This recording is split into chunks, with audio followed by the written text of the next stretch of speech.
Bom, e ontem também os ministros aprovaram 2 novas súmulas vinculantes. E quem está aqui para comentar esse assunto com a gente é a consultora jurídica da TV Justiça, Gisele Reis. Boa tarde, Gisele. Boa tarde a todos. Bom, ontem, como a gente viu aí, 2 súmulas vinculantes foram aprovadas, né? E hoje outras novas súmulas estão para julgamento e podem ser aprovadas aí pelos ministros. Quantas súmulas já tem o Supremo Tribunal Federal? Bom, com essa aprovação de ontem, na sessão de ontem à tarde, o Supremo Tribunal Federal passa a ter 50 súmulas vinculantes. Até então eram 48, com a aprovação dessas 2 de ontem passam a ter 50 súmulas vinculantes. E isso representa um avanço muito grande no que diz respeito à agilidade no judiciário brasileiro, né? A criação de súmulas vinculantes, ela veio com uma emenda constitucional que tratou exatamente da reforma do judiciário, e a ideia é exatamente fazer com que o Supremo Tribunal Federal, a partir de julgamentos reiterados, firme um entendimento e que esse entendimento ele vincule todos os demais órgãos do Poder Judiciário brasileiro.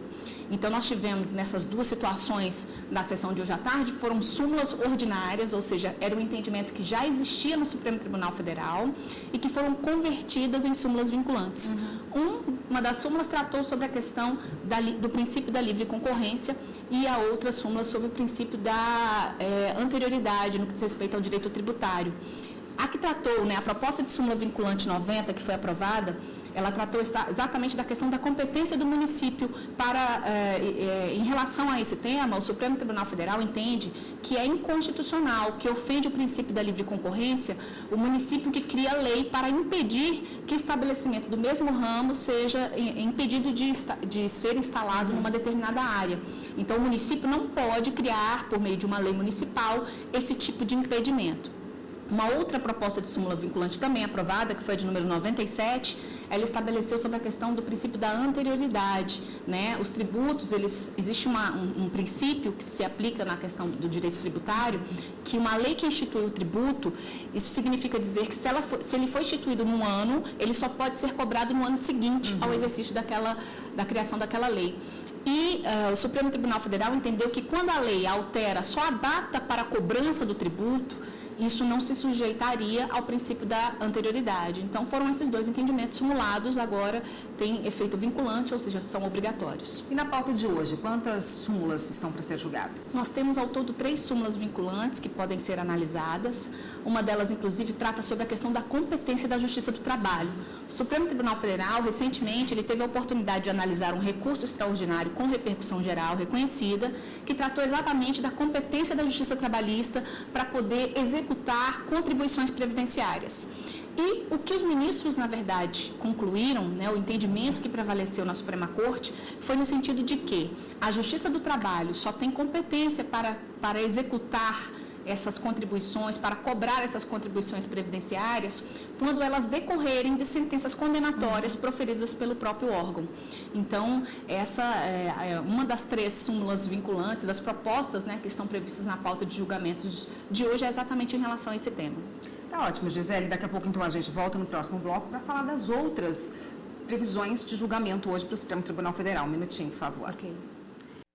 E o Supremo Tribunal Federal deve analisar também nessa tarde se os guardas municipais podem ou não aplicar multas de trânsito. E a consultora jurídica da TV Justiça, Gisele Reis, vai explicar para a gente também esse assunto. Gisele, esse não é o único caso do judiciário brasileiro a discutir esse assunto, né? Como que fica com o julgamento no Supremo? Não é. Realmente, inclusive, este caso que o Supremo Tribunal Federal está julgando, ele teve a repercussão geral reconhecida, exatamente por ser o representativo da controvérsia.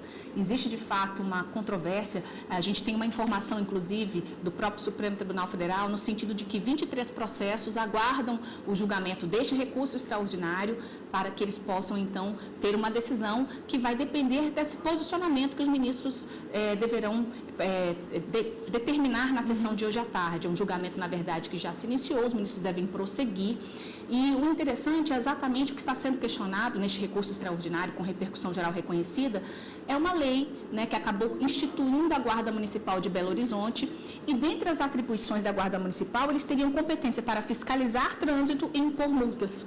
Então, a Procuradoria-Geral de Justiça do Estado entrou com uma ação direta de inconstitucionalidade perante o Tribunal de Justiça Mineiro, e essa ação direta de inconstitucionalidade foi julgada improcedente, ou seja, de acordo com o Tribunal de Justiça Mineiro, essa legislação ela é constitucional, não há nenhuma ofensa à nossa Constituição Federal. E foi contra essa decisão que o recurso extraordinário acabou chegando aqui no Supremo Tribunal Federal. Bom, o município defende a competência. Qual o argumento? Ele defende a competência com base também em um dispositivo da Constituição Federal que estabelece que é competência do município legislar sobre matéria de interesse local.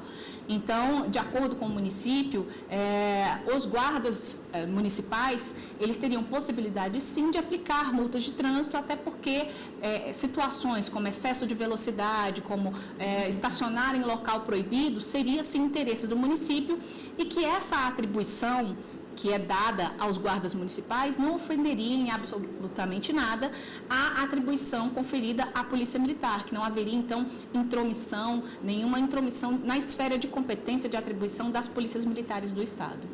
E o julgamento, né? Já começou. Como é que está o julgamento, a posição dos ministros até agora? Até agora, o que nós temos é que o julgamento está empatado, inclusive aguardam-se os votos dos ministros Gilmar Mendes e da ministra Carmen Lúcia, que não estavam presentes na sessão de julgamento, né, quando ele foi chamado a julgamento. Então, por enquanto, nós temos aí duas posições predominantes, né? Assim, na verdade, duas posições que geraram o impasse. A do ministro Marco Aurélio, que é o relator do recurso extraordinário, e do ministro Luiz Roberto Barroso, que abriu a divergência. O ministro Marco Aurélio, ele até entende que a Constituição Federal, ela não exclui a possibilidade dos guardas municipais terem essa competência para aplicar multas de trânsito. Mas, de acordo com o entendimento do ministro Marco Aurélio, essa competência, essa atribuição, ela tem que ser restringida apenas realmente em situações de interesse da municipalidade. Ou seja, não é todo e qualquer tipo de multa de trânsito que poderia ser aplicada pelos guardas municipais. Eles só poderiam atuar quando estivesse ali em jogo, em discussão, realmente interesses específicos do município. E aí até cita situações como a questão de estacionar em local proibido, excesso de velocidade, enfim, são situações que teriam aí uma vinculação específica com os interesses do município. Então, o ministro Marco Aurélio, ele entende, e aí ele julga parcialmente procedente a ação direta de inconstitucionalidade, exatamente nesse sentido. Eles podem atuar, eles podem fiscalizar, podem aplicar multa, mas não em relação a toda e qualquer infração de trânsito. O ministro Luiz Roberto Barroso acabou abrindo a divergência e nós temos aí, então, por enquanto, um placar de empate. Vamos ver como é que os ministros vão decidir nessa sessão de hoje à tarde. Um assunto realmente muito importante, já que muitos municípios no Brasil que têm os guardas municipais aí, né, Gisele? É verdade, interessa bastante os municípios, não é à toa que nós temos aí 23 processos aguardando essa decisão. Ok, obrigada, e até a semana que vem que a gente volta a falar das pautas do plenário. Até lá.